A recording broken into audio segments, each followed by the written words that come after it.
Soyez à nouveau les bienvenus dans cette maison, dans cette MEP qui n'est pas la maison de l'éducation populaire, mais la maison de l'éducation permanente, en vous souhaitant des travaux sereins et je ne doute pas qu'ils soient très fructueux. Bienvenue à nous. Merci. Au nom du collectif qui a organisé cette journée, c'est-à-dire la commission formation professionnelle du CRAGEP et l'association Le Cercle, nous tenons à remercier la ville de Lille pour nous avoir mis à disposition ces locaux afin de travailler dans des bonnes conditions. Merci. Alors, je vais me présenter, parce que je ne l'ai pas encore fait. Donc, c'est Edouard Verdun, président du CRAGEP Nord-Pas-de-Calais. J'avais prévu de vous faire un petit discours d'ouverture, mais nous avons pris un peu de retard, donc je vais m'adapter. Vous connaissez bien, ça fait partie de notre pratique dans le champ de l'éducation populaire, l'adaptation. Donc, avant tout, je vais vous dire quelques mots sur le CRAGEP, pour ceux qui ne connaissent pas. Le CRAGEP, c'est un collectif qui regroupe un ensemble d'associations. Nous sommes 24. Je regarde mon collègue, parce qu'à chaque fois je me trompe sur le nombre. 24 associations d'éducation populaire agissant dans différents champs d'action, ce qui nous permet de pouvoir traiter la question de la jeunesse de manière globale et transversale, c'est-à-dire que nous agissons dans le champ de l'éducation, de la culture, le social, la santé, le logement, etc. etc. Je voudrais quand même vous dire quelques mots sur l'objet qui nous a amené à organiser cette journée d'études. J'insiste bien sur le fait que je parle bien de journée d'études dans le sens qu'on s'est lancé un défi. C'est une première étape sur un long processus qu'on souhaite pour qu'on puisse agir collectivement sur différentes actions que nous avons essayé de définir ensemble, notamment sur le temps de l'après-midi, en nous appuyant sur un ensemble de réflexions. Donc, ce qui nous a amené à travailler sur cette journée d'études, vous avez déjà entendu quelques liens. Il y a quelques temps, un ensemble d'associations, pour ne pas dire toutes, ont été touchées par les mesures gouvernementales, avant tout sur les aspects financiers. Je fais un petit clin d'œil sur l'objet de cette journée de aujourd'hui, sur la rigueur budgétaire. Donc, il y a quelques temps, nous avons déjà été touchés par ces phénomènes-là. C'est ensuite un autre problème que nous avons dû subir, je ne trouve pas d'autre terme, qui a été la RGPP, vous l'avez évoqué. Et par la suite aussi, nous avons dû aussi faire face à certaines mesures plus territoriales dans le cadre de l'appel d'offres concernant la formation professionnelle, puisque les associations qui font partie de la commission formation professionnelle, à part un seul d'entre nous, nous n'avons pas été retenus. Et l'idée, c'est justement de travailler sur ces appels d'offres pour qu'on puisse se repositionner en essayant de faire reconnaître avec plus-value nos principes d'éducation populaire. En parallèle, j'ai eu l'occasion de rencontrer Brigitte, qui est sur ma droite. Nous avons longuement échangé sur ce sujet et on a convenu de travailler ensemble. C'est la première fois qu'on arrive à travailler sur ce type d'opération qui est assez complexe, par le biais de l'association Le Cercle de l'éducation populaire, que j'apprends à connaître. À mes côtés, j'ai la présidente, Marielle, qui va vous dire aussi quelques mots. Voilà, donc j'espère que vous allez passer une bonne journée en notre compagnie et que les travaux seront fructueux. Merci.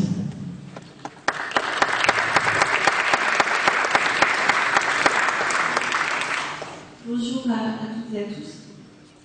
Alors, au nom du Cercle de l'éducation populaire, c'est à mon tour de vous souhaiter la bienvenue. C'est une très belle assemblée, ça fait plaisir de voir tout le monde réuni sur ce sujet. Alors, le Cercle de l'éducation populaire est une toute jeune association qui a été créée officiellement en 2009, donc, pour offrir un espace de réflexion, d'échange, de débat, éventuellement aussi d'action, aux différents acteurs de l'éducation populaire que nous sommes. Et donc, il a organisé des temps de réflexion, de débat, d'échange, comme celui qui nous réunit aujourd'hui.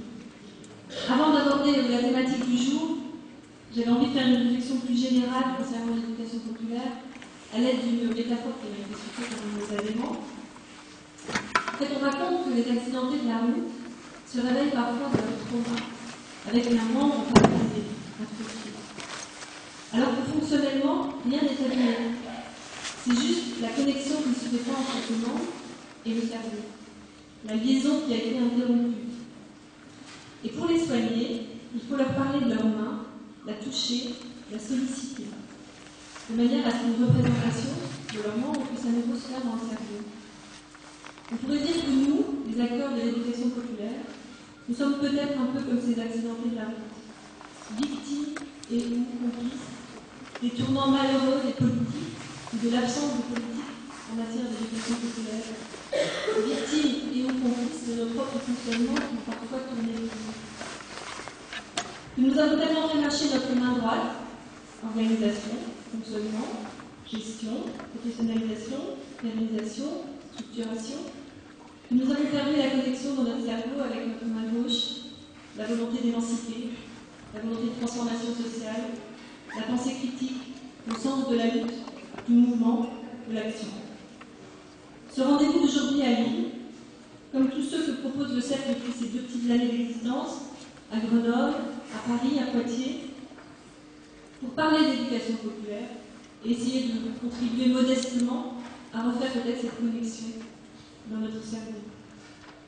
Mais cette métaphore comme une petite touche de care, pour faire un clin d'œil à Martine Aubry, puisque vous êtes la Bible, il ne doit pas nous faire oublier l'urgence de l'éducation populaire dans la violence du contexte actuel.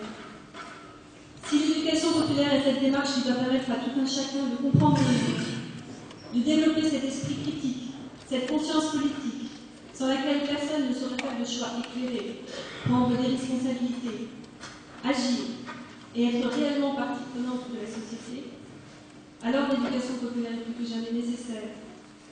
Devant les nouvelles formes d'illettrisme générées par la complexification du monde, devant les nouvelles formes d'oppression qui constituent entre autres la prise en otage des peuples par les marchés, la transformation des individus en temps de cerveau disponible pour la publicité, l'obsession de la consommation. L'éducation populaire apprend à penser par soi-même, apprend à se connaître en affirmant son identité et sa culture, apprend à se construire et à se transformer socialement, c'est-à-dire à faire évoluer ses représentations, sa relation au monde, sa place dans le monde, dans la confrontation renouvelée avec celle d'autrui, en agissant avec l'autre, en pensant avec l'autre. Sa mise en œuvre nécessite pour tous et dès le plus jeune âge de pouvoir évoluer dans des lieux et de s'approprier des outils qui favorisent l'expression, l'échange et le débat philosophique, autant que scientifique, et la participation aux décisions relatives aux sujets qui nous concernent. Dans ces lieux, s'ils existent toujours, les animateurs professionnels sont-ils les vecteurs de cette éducation? Leur formation le leur permet-elle? Fait-elle toute la place nécessaire à l'éducation populaire et comment renforcer cette place? Ce sont les questions d'importance qui sont posées aujourd'hui. Sans préjuger des fruits de nos travaux, il me semble important de souligner qu'il ne faudrait pas se tromper de débat en se demandant comment inscrire un nouveau module d'éducation populaire au contenu de la formation et de transformer ce courant de pensée complexe, cette démarche efficiente, en une nouvelle série de compétences. Contre l'idéologie de la compétence, qui instrumentalise le savoir à court terme, l'éducation doit apprendre à penser, déclarait récemment en chœur Philippe Berrieux et Marcel Gaucher. Ce postulat interroge la dernière réforme de la formation professionnelle que nous avons connue et nous donne aujourd'hui beaucoup de grains à développer. Donc nous remercions évidemment tous les intervenants qui ont animé cette journée, la direction régionale de la jeunesse et des sports qui nous a accompagnés dans cette démarche, la ville de Lille, et on souhaite des débats et des échanges fruits et contradictoires avec tout au long de la journée. Un petit merci particulier aux adhérents du cercle, notamment à ceux de Lille qui ont préparé cette journée, Géraldine Thierry, Marie-Pierre Vinquel, Christian Kirbilet, Séverine Christian et Mathieu Dujardin qui vont animer les tables rondes. Voilà, merci.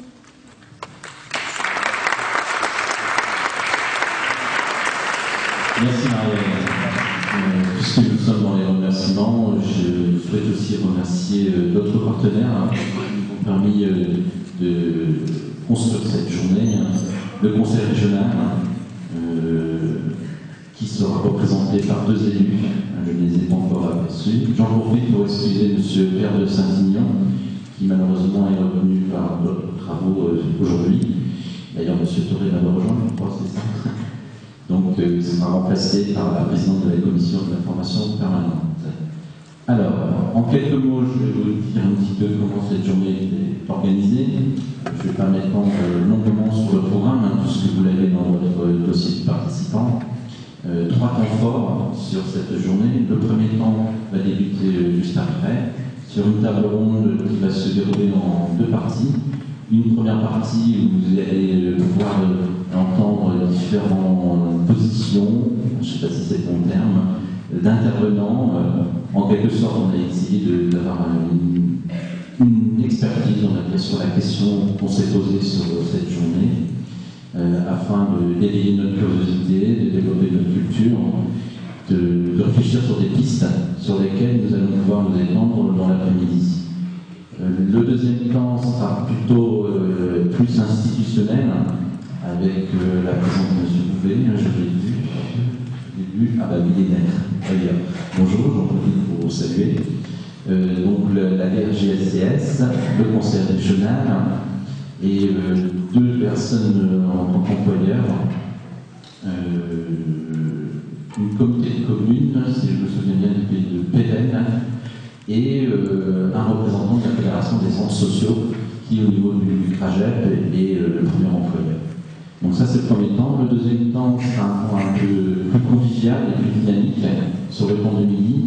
On a souhaité avoir une nouvelle approche.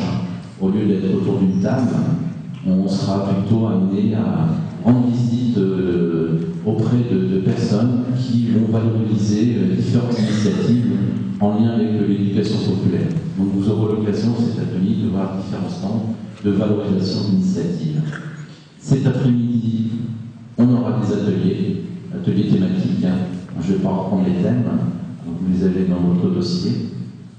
J'espère que tout le monde est inscrit.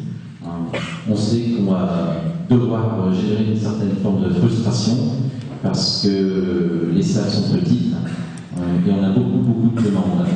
Donc on n'a pas pu démultiplier ces ateliers. On l'avait souhaité, malheureusement ce n'est pas possible. Par exemple sur l'atelier lien, j'ai un nombre en tête, 50 personnes ont souhaité participer à ces travaux, donc ça va être compliqué. C'est déjà joué dans le cadre d'un atelier pour que ça soit dynamique. Au-delà de 30, ça devient un peu plus difficile. Donc on va voir comment on peut s'organiser au mieux. Par contre, il y aura aussi un autre temps fort sur le temps de l'après-midi, c'est l'espace forum et l'Agora Projet qui vont aussi fonctionner en parallèle des ateliers. J'en profite, je ne sais plus si je l'ai dit, vous aurez l'occasion de revoir le film dans son intégralité, le petit film que vous avez vu en introduction de notre journée. Voilà un petit peu l'organisation de l'après-midi, qui se terminera sur un moment de synthèse au niveau des différents ateliers, un moment de perspective et de conclusion. Et on enchaînera par la suite sur un temps très convivial de valorisation aussi, avec la présence de slameurs. Voilà, très rapidement sur le programme de cette journée. Et vous avez dans votre dossier l'intégralité du programme. Je pense qu'on va commencer les travaux, donc j'invite les intervenants à nous rejoindre à cette première table. Ah, un petit mot.